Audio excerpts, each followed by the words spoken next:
Good morning students.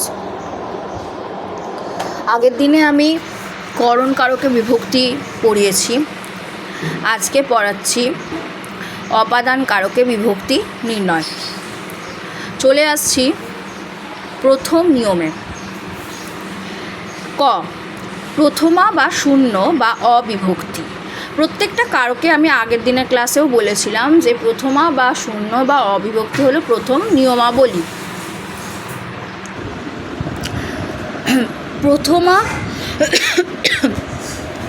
প্রথমা বা শূন্য বা অবিভক্তি।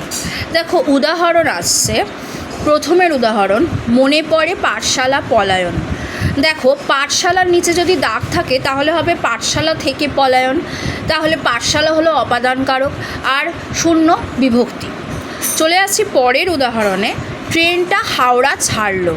ট্রেনটা হাওড়া ছাড়লো মানে হাওড়া থেকে ছাড়লো, তাহলে হাওড়ার নিচে দাগ থাকলে হবে কোথা থেকে ছাড়লো, হাওড়া থেকে ছাড়লো, অপাদান কারকে শূন্য বিভক্তি বা অবিভক্তি। চলে আসছি পরের উদাহরণে, পুরী এক্সপ্রেস স্টেশন ছাড়লো। পুরী এক্সপ্রেস স্টেশন ছাড়লো, তাহলে পুরী এক্সপ্রেস স্টেশন থেকে ছাড়লো, তাহলে স্টেশনের নিচে নিশ্চয়ই দাগ হবে, আর স্টেশন থেকে ছাড়লো হলেই অপাদান কারকে শূন্য বিভক্তি। এই গেল প্রথম অপাদান কারকের প্রথমা ও শূন্য বা অবিভক্তি। চলে আসছি পরের নিয়মাবলীতে। দেখো দ্বিতীয়া বা কে বিভক্তি। দ্বিতীয়া বা কে বিভক্তি কেমন? এক নম্বর হচ্ছে হরিণ বাঘকে ভয় পায়। হরিণ কাকে ভয় পায়? হরিণ বাঘকে ভয় পায়। এবার কাকে ভয় পায় বললেই কিন্তু এটা কর্মকারক হয়ে যাবে, কিন্তু এখানে হবে যে হরিণ বাঘের ভয় মানে বাঘ থেকে ভয় পায়, ঠিক আছে, মানে বাঘকে ভয় পায় বলতে বাঘ থেকে ভয় পায়, তাহলে সেইটা হবে কে বিভক্তি আর বাঘকে হবে অপাদান কারক। ভয়কে জয় করো অর্থাৎ ভয় থেকে জয় করো, ভয় থেকে জয় হোক, ঠিক আছে, এমন হলো, বা ভয়কে জয় করো বলতে ভয় থেকে জয় করো, সেটা হলো ভয়কে নিচে দাগ দিলে অপাদান কারকে কে বিভক্তি বা দ্বিতীয়া বিভক্তি। বাবাকে সব ছেলেমেয়েরাই ভয় পায়। বাবা থেকে সব ছেলেমেয়েরাই ভয় পায়, মানে ভয় যখনই থাকবে তখন সেটা যেহেতু আগত, ভয় উৎপন্ন হয়, তখনই সেটা কিন্তু থেকে হবে, তাহলে বাবা থেকে ভয় ছেলেমেয়েরা পায়, তাহলে বাবাকে কে বিভক্তি আর অপাদান কারক। শান্তকে অশান্ত করা সাজে না। শান্ত থেকে অশান্ত করা সাজে না। শান্ত থেকে জিনিসটা শান্ত আছে, সেই শান্ত থেকে সেটাকে অশান্ত করে দেওয়া, এইভাবে মানেটা করতে হবে, সেটা সাজে না, তাহলে শান্ত থেকে অশান্ত করা সাজে না, তাহলে শান্তকে অশান্ত করা সাজে না, তাহলে শান্তকে কে বিভক্তি অপাদান কারক। চলে আসছি পঞ্চমী বা থেকে বিভক্তি। চোখ থেকে জল গড়িয়ে পড়ছে, একই দেখো চোখ থেকে জল গড়িয়ে পড়ছে মানে চোখটা হলো অপাদান কারকে কী বিভক্তি থেকে বিভক্তি। থেকে বিভক্তি, চোখ থেকে জল, কোথা থেকে জল গড়িয়ে পড়ছে? চোখ থেকে।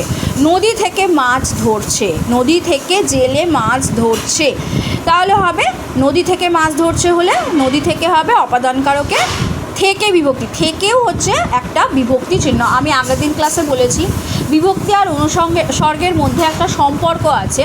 বিভক্তি যেমন শব্দের সাথে যুক্ত হয়, নিয়ে পদ গঠিত হয়ে থাকে, বিভক্তির কোনো নিজস্ব অর্থ থাকে না, কিন্তু অনুসর্গের কিন্তু শব্দের পরে বসে নিজস্ব অর্থ থাকে। থেকেও একটা অনুসর্গ, কিন্তু এক্ষেত্রে বিভক্তি হিসেবে কিন্তু থেকে বসছে শব্দের পরে আলাদাভাবে বসছে সেই বিভক্তি, ঠিক আছে। চলে আসছি গাছ থেকে ফুল পড়ে। গাছ থেকে ফুল পড়ে থেকে বিভক্তি। পঞ্চমী বিভক্তি মানেই থেকে বিভক্তি। গাছ থেকে ফুল পড়ে অপাদান কারকে থেকে বিভক্তি। মেঘ থেকে বৃষ্টি পড়ে। মেঘ থেকে বৃষ্টি পড়ে, মেঘ থেকে বৃষ্টি হয়, একই, তাহলে অপাদান কারকে কী বিভক্তি? থেকে বিভক্তি। আবার দেখো পরেরটা, জমি থেকে ফসল পাই। জমি থেকে ফসল পাই, অপাদান কারকে কী বিভক্তি? থেকে বিভক্তি। তিল থেকে তেল হয়। তিল থেকে তেল হয় মানে দেখো যখনই ছুতো বোঝাচ্ছে, থেকে জিনিসটা থেকে হচ্ছে, মানে একটা জিনিস আধার, সেই আধার থেকে জিনিসটা উৎপন্ন হচ্ছে বা জিনিসটা বেরোচ্ছে বা নিষ্কাশিত হচ্ছে তখনই অপাদান কারক। থেকে যখন কোনো একটা আধার থেকে জিনিসটা বেরোচ্ছে তখন তিল থেকে, দেখবে অপাদান কারকের যখন আমি অপাদান কারক পড়িয়েছি তখন আমি এই ব্যাপারটা বুঝিয়েছি। এবার তিল থেকে, থেকেটা এখানে যেহেতু বিভক্তি তাই তিল থেকে তেল হয়, তিলের নিচে দাগ থাকবে, তিল আর থেকে নিচে যদি দাগ থাকে বলতে হবে এটা অপাদান কারকে থেকে বিভক্তি। এই গেল পঞ্চমী বা থেকে বিভক্তি অপাদান কারক। চলে আসছি ষষ্ঠী বা এর বিভক্তি। সবসময় জানবে ষষ্ঠীর সাথে কিন্তু র বা এর বিভক্তি যুক্ত থাকে। ষষ্ঠী বিভক্তিতে র বা এর বিভক্তি যুক্ত থাকে। বাঘের ভয়ে ছেলেটি পালিয়ে গেল। দেখো বাঘের ভয়, বাঘের ভয়ের নিচে কিন্তু দাগ থাকবে, বাঘের নিচে দাগ থাকবে। বাঘের ভয় থেকে ছেলেটি পালিয়ে গেল, ভয় থেকে ছেলেটি পালিয়ে গেল, তাহলে বাঘের নিচে যদি দাগ থাকে তাহলে এটা কি হবে? অপাদান কারক। আর এর বিভক্তি, বাঘের এর বিভক্তি। চলে আসছি পরেরটা, দেখো সিংহের ভয়ে সকল পশুরা সাবধান। সিংহের ভয় থেকে সকল পশুরা সাবধান, তাহলে সিংহের নিচে দাগ দিলে অপাদান কারকে। সে ভালো করে বুঝতে হবে, ভয় থেকে বুঝতে হবে, ভয় থাকলেই থেকে, ভয় থেকেই কিন্তু আমরা পালাই, সেই জন্য এটা সিংহের হবে, এটা অপাদান কারকে এর বিভক্তি। চোরের ভয়ে ঘুম আসে না, চোরের ভয় থেকে ঘুম আসে না, চোরের থেকে ভয়ে ঘুম আসে না এটা হয় না, চোরের ভয় যেহেতু আছে সেই থেকে আমাদের ঘুম আসছে না। কেন ঘুম আসছে না? চোরের ভয় থেকে ঘুম আসে না, তাহলে চোরের নিচে দাগ দিলে অপাদান কারকে এর বিভক্তি। বাড়ির গেট অনেকটাই দূরে নির্মিত, তাহলে বাড়ির যে গেট সেটা বাড়ি থেকে অনেকটাই দূরে নির্মিত, যেমন বাড়ির গেট থেকে অনেকটাই, বাড়ির থেকে গেট অনেকটাই দূরে নির্মিত, বাড়ির থেকে গেট অনেকটাই দূরে নির্মিত, তাহলে এটা হবে এর বিভক্তি, র বিভক্তি। আগেই বলেছি বাড়ির হচ্ছে র বা এর বিভক্তি, তাহলে বাড়ির নিচে দাগ দিলে অপাদান কারকে র বিভক্তি বা এর বিভক্তি। চলে আসছি 5 নম্বরে, দেখো সপ্তমী বা এ বিভক্তি। এ বিভক্তি যখনই হবে সেটা কিন্তু সপ্তমীর স্থানে বসবে, সপ্তম স্থানে, তাই সপ্তমী বা এ বিভক্তি।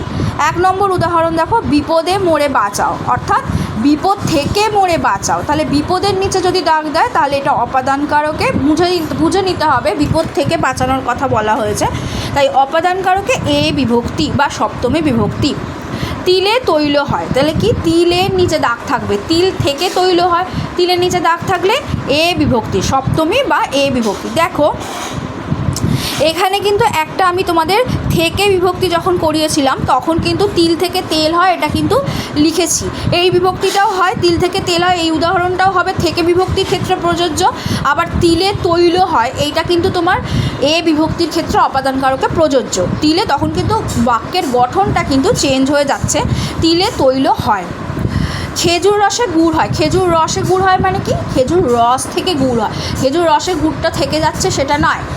আমরা যদি বলতাম খেজুর রসে গুড় আছে, খেজুর রসে গুড় আছে, তাই তো? খেজুর রসে গুড় আছে যদি বলতাম তাহলে গুড় আছে ওর মানে সেই আধারেই থাকছে, তাহলে সেটা অধিকরণ কারক হতো। কিন্তু আমি বলছি দেখো খেজুর রসে গুড় হয়, অর্থাৎ খেজুর রস থেকে গুড়টা নিষ্কাশিত হয়, গুড় বের করা হয়, তাহলে গুড়টা হয়, তাহলে খেজুর রসে এ বিভক্তিতে অপাদান কারক। দুধে ছানা হয়, দুধ থেকে ছানা হয়, তাহলে দুধের নিচে দাগ থাকলে সপ্তমী বা এ বিভক্তি অপাদান কারকে। পাপে বিরত থাকো, অর্থাৎ পাপ থেকে বিরত থাকো, তাহলে পাপে হচ্ছে অপাদান কারকে এ বিভক্তি। চলে আসছি 6 নম্বরে, দেখো অন্তস্থ বিভক্তি। অন্তস্থ বিভক্তি কি? টাকায় টাকা বাড়ে, কিসের থেকে টাকা বাড়ে? টাকা থেকে টাকা বাড়ে। যদি থাকতো টাকা থেকে টাকা বাড়ে তাহলে হতো থেকে বিভক্তি, অপাদান কারকে টাকার নিচে দাগ থাকলে অপাদান কারকে থেকে বিভক্তি। কিন্তু এক্ষেত্রে দেখো টাকায় অন্তস্থ আছে, তাহলে টাকার নিচে টাকায়ের নিচে দাগ থাকবে, টাকায় নিচে দাগ থাকলে হবে অপাদান কারকে অন্তস্থ বিভক্তি। পরেরটাও একই রকম, সোনায় সোহাগা, এখানেও অন্তস্থ বিভক্তি, বিভক্তি, সোনায় হচ্ছে অপাদান কারকে অন্তস্থ বিভক্তি। চলে আসছি পরের একদম শেষ উদাহরণ, কেন্দ্রীয় যে নির্দেশাবলী দিয়ে রয়েছে তার কাজ সংগঠিত হচ্ছে। কেন্দ্রীয় এখানে অন্তস্থ আছে, এটা আমরা বলতে পারি যে কেন্দ্র থেকে যে নির্দেশাবলী দেওয়া হয়েছে তার কাজ সংগঠিত হচ্ছে, তাহলে কেন্দ্রীয় যে নির্দেশাবলী রয়েছে তার কাজ চলছে, তাহলে কেন্দ্রীয় থেকে যে নির্দেশাবলী আছে বা রয়েছে তার কাজ সংগঠিত হচ্ছে, কেন্দ্রীয় থেকে যে নির্দেশাবলী আছে তার কাজ সংগঠিত হচ্ছে, তখন কিন্তু হবে অন্তস্থ বিভক্তি। কেন্দ্রীয় হচ্ছে এখানে অপাদান কারকে অন্তস্থ বিভক্তি।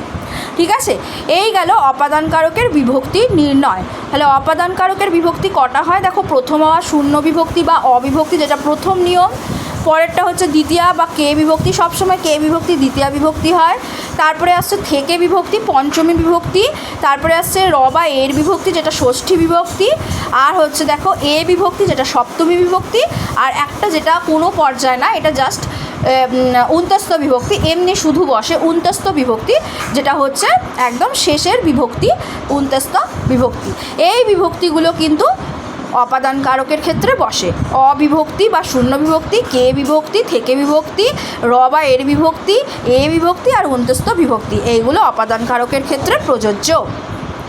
আশা করছি ক্লাসটা তোমাদের ভালো লেগেছে। তোমরা অবশ্যই পরের ক্লাসটার জন্য বেল আইকনটা দিয়ে রাখো। Thank you students, thank you so much.